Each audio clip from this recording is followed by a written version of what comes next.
Здравствуйте, на телеканале «Новый век» программа «Вызов 112», в студии Матвей Опросин. И сегодня мы покажем задержанного водителя Volkswagen, который не смог уйти от преследования автоинспекторов. Да, я просто не то подумал, я думал, не за мной. Молодой человек на глазах сотрудников ГИБДД развернулся через двойную сплошную линию. Расскажем, что грозит автоледи, которую очевидцы сняли за рулем с годовалым ребенком на руках. Впредь больше такого не повторится.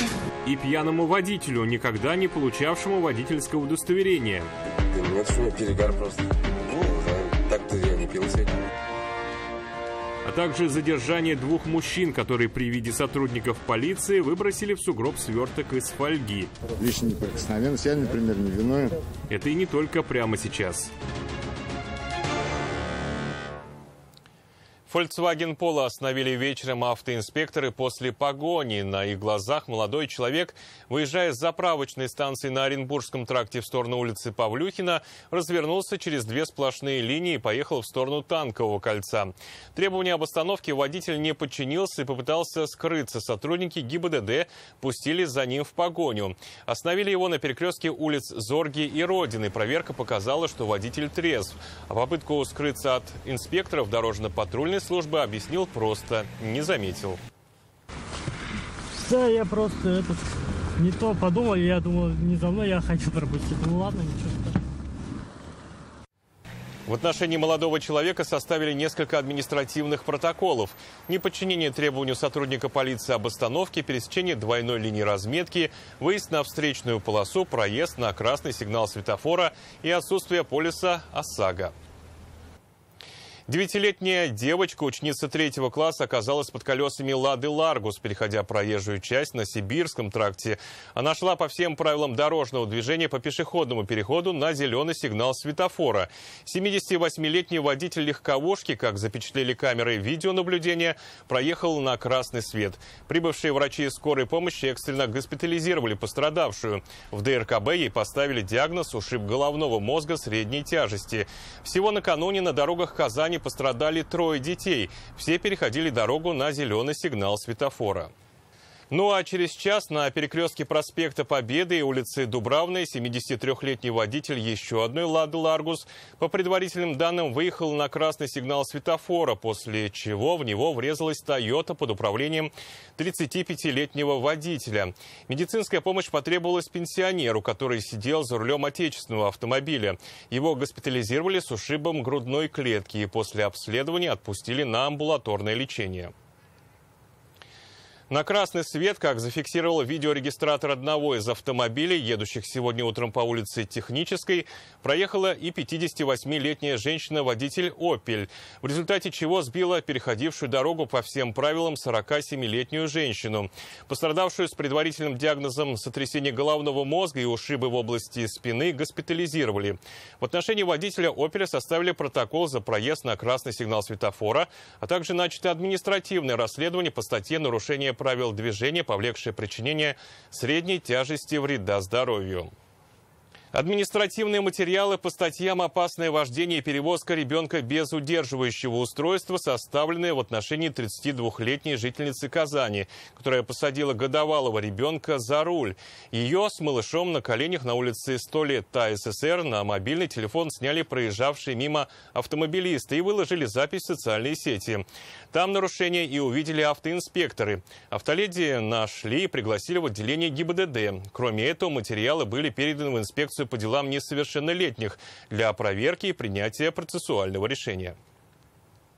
Управляла автомобилем Рено Сандеро, двигаясь по улице 100 лет СССР, и в процессе вождения ребенок облился водой.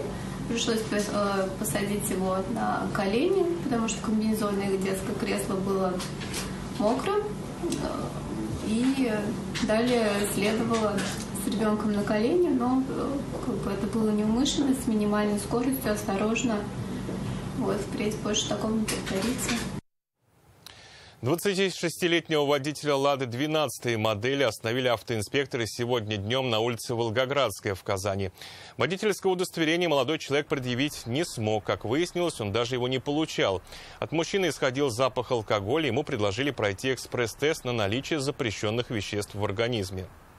Сейчас присутствие двух понятых, то есть вас будет светосвидетельство проходить с помощью прибора алкотестер Юпитер. Вы согласны? Да, согласен. Согласен. Скрывать, уверял молодой человек, ему нечего, считал себя совершенно трезвым. Запах тому подтверждение, значит, организм весь алкоголь уже переработал. Да нет, у меня перегар просто. Так-то я не пил сегодня. Но алкотестер установил, что алкоголь в организме водителя содержится в весьма значительном количестве. Идет анализ. 0,775. Дальнейший путь «Лады» был на штрафстоянку, а водителя доставили в отдел полиции. За вождение в нетрезвом виде без водительского удостоверения предусмотрен административный арест сроком до 15 суток и штраф 30 тысяч рублей. Если человека по каким-либо причинам арестовать нельзя, меру наказания определяет суд. Сверток, обмотанный фольгой, выбросили двое мужчин при виде сотрудников патрульно-постовой службы на улице Новосветлая в Казани. Сотрудникам полиции двое прохожих, одному 41 год, другой на 10 лет старше, показались подозрительными и их решили проверить. В это время один из мужчин выбросил то, что находилось у него в руках. Где взял сверток и что в нем за вещество, младший из задержанных рассказать отказался. Второй уверял, что ни в чем не виноват. Личная неприкосновенность. Я, например, не виновен. Выброшенный сверток стражи порядка изъяли, смывая с рук задержанных, должны показать, кто же держал его в руках. Содержимое свертка отправили на экспертизу. Исследование должно установить, что за вещество в нем содержится и какой его вес. И после получения всех результатов будет приниматься процессуальное решение.